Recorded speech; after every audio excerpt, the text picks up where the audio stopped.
વિસાવદરમાં પિકઅપ વાહન અને કાર વચ્ચે કારજાળ અકસ્માત, બે ગંભીર. વિસાવદર શહેરના વીડી પટેલ સંકુલ નજીક ગત સાંજે એક ભયાનક માર્ગ અકસ્માત સર્જાયો હતો. પિકઅપ વાહન અને હોન્ડા કાર વચ્ચે થયેલી આ જોરદાર ટક્કરમાં બે વ્યક્તિઓ ગંભીર રીતે ઇજાગ્રસ્ત થયા છે. બે વ્યક્તિઓને ઈજા પામી છે, તેમાંથી એકને માથામાં ભારે ગંભીર ઈજા.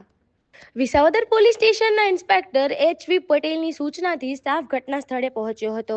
વિસાવદર 112 જનરક્ષકના ઇન્ચાર્જ કોન્સ્ટેબલ રાહુલભાઈ વીડા અને ચાલક આશીષભાઈ રાઠોડ ગણતરીના મિનિટોમાં જ ઘટના સ્થળે પહોંચી ગયા હતા. તાત્કાલિક 108 એમ્બ્યુલન્સ બોલાવી ઈજાગ્રસ્તોને હોસ્પિટલ ખસેડવામાં આવ્યા હતા. અકસ્માતને કારણે સર્જાયેલ ટ્રાફિક જામને પોલીસ દ્વારા તુરંત દૂર કરી રસ્તો ખુલ્લો કરાવ્યો હતો.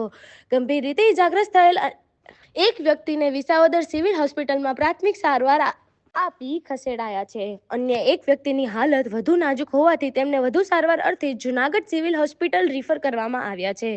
હાલ વિસાવદર પોલીસ દ્વારા અકસ્માત અંગેનો ગુનો નોંધી વધુ તપાસ હાથ ધરવામાં આવી છે.